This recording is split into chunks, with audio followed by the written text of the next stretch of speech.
I included a video of someone talking about their experience of attention deficit disorder and how it affects their life. And I hope that you're able to pick on some examples and areas he gave specifically about how it's affected his communication. But that's our jumping off point because we're going to start talking about language and ADHD.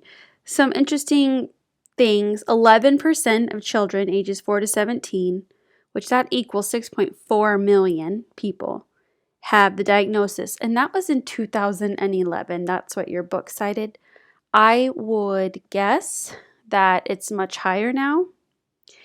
It is not recognized as a category of disability under IDEA. In other words, kids cannot have a diagnosis of ADHD and automatically get a service.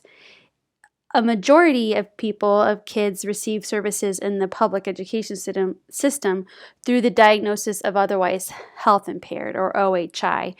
And it's often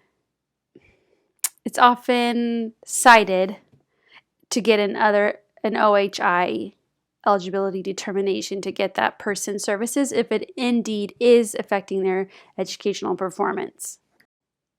A couple more facts I want you to consider and note: that speech and language disorders are not a core characteristic of ADHD. We don't always look closely for speech and language disorders, to diagnose ADHD. Sometimes there are things related that they struggle with, but it's not a part of determining ADHD. That's not a part of the determination. However, there are a significant percentage of children with ADHD who also have a speech and or language deficit.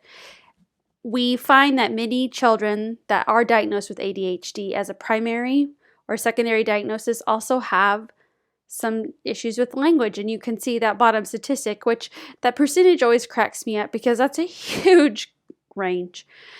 But no less than 45% and no more than 90% of students with ADHD are diagnosed with a language disorder. So we know it's a common comorbidity. We know it's common, but we ask ourselves why. Why might it be common that these language disorders coexist or maybe are overlooked? I think that oftentimes that along with ADHD, there might be behavior issues, and that takes a primary focus. I think that there's a belief that literacy difficulties are related to their motivation and just their attention ability versus an actual language disorder. And then again, because it's not required to access language skills as part of the ADHD diagnosis, it's not even considered. Some commonly associated language deficits that are associated specifically would be difficulties with semantics, so that's your vocabulary. 2 recent studies suggest that semantics, particularly vocabulary deficiencies, meaning their vocabulary is below average for their age, may be related to the characteristic academic underachievement for children with ADHD. And then some areas that also affect language. So working memory, the ability, that part of your memory that doesn't store memory, but that can hold something and manipulate it. It's the kind of memory that lets you do like a math problem in your head. You have to hold, if I say, what does 5 plus 8 equals, you have to remember the numbers I gave you. I said 5 and 8. You have to remember I said, what does 5 plus 8 equal? Not divided by or subtracted. And then you actually have to do the math. That's working memory. And that's an executive function needed for language and communication. And they think that there is a deficit there associated with ADHD. So then it would also affect their language skills. And then we see oftentimes academic or learning disabilities in reading and math, especially when it comes to comprehension with kids with ADHD. So I've been talking a lot about what we see when they're school age, and I want to look closer at the long-term language impairment risk and what we risk if we don't try to address a language impairment if it indeed is occurring alongside ADHD. So I asked, true or false, children with language disabilities will get better over time. It's false. The longitudinal studies, so in other words, studies that have followed the same kid for years and years and years, have shown that most adolescents, about 70%, continue to have difficulties with academics and social acceptance once they're grown. And so we got to do better than that, right? We're all going to put blood, sweat, and tears into our job, and you want to know that it's making a difference, not just immediately, but for their positive life outcomes. You're going to spend most of their life as an adult, not as a child. And we got to know that we're addressing things appropriately to where that they can have a successful life as an adult. They risk emotional problems and academic failure. This statistic about reading is just sad. An estimated, this is a huge gap, but an estimated as many as 75% of children with reading difficulties presented with early language difficulties.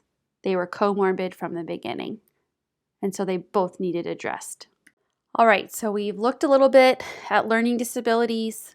A learning disability, again, would be a child who does not have a low IQ. They have a typical IQ, but their academic scores are low or below average. Then we say they have a learning disability. There's some reason they have the ability to learn it because their IQ is typical, but they're not. And that's a learning disability. And we've talked about ADHD and how attention and hyperactivity can affect language. And so it's like, okay, Megan, we know they need help. What do we do? So this is a very limited overview.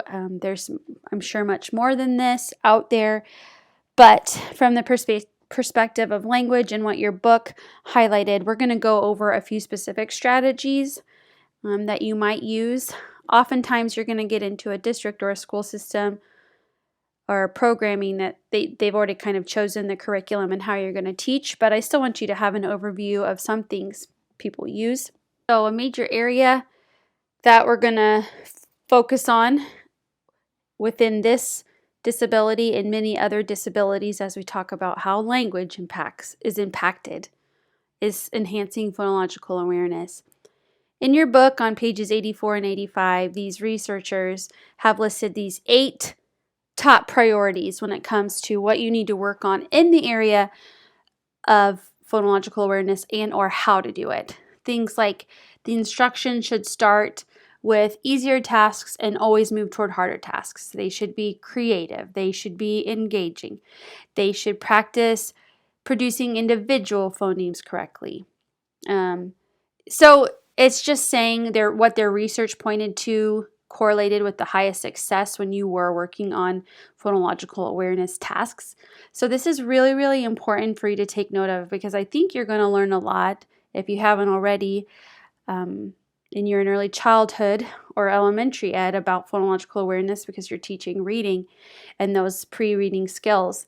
But this is talking about what you need in combination with. So I know I need to work on rhyming, but how do I do it? What things do I need to do at the same time? This figure or table in your book actually went so far as to list some very specific phonemic awareness instructional programs.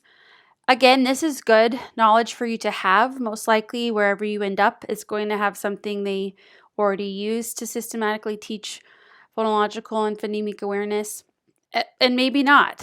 And the reality is that no curriculum is probably going to work for every student, and so you want to know some other options, I guess.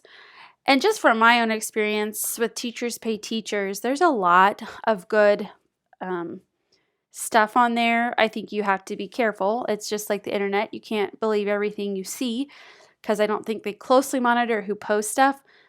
But there is some really good programs. There's a whole program that I bought off Teachers Pay Teacher that I loved. I loved the activities, and it was set up really nice with all the activities as well as the assessment piece to just see where they were at to get started and as we went along. So there are, with Teachers Pay Teachers, that has really changed things, probably even from when this book was published, because you don't have to get these what do I want to say, this formal curriculum that's usually tends to be a little bit more expensive.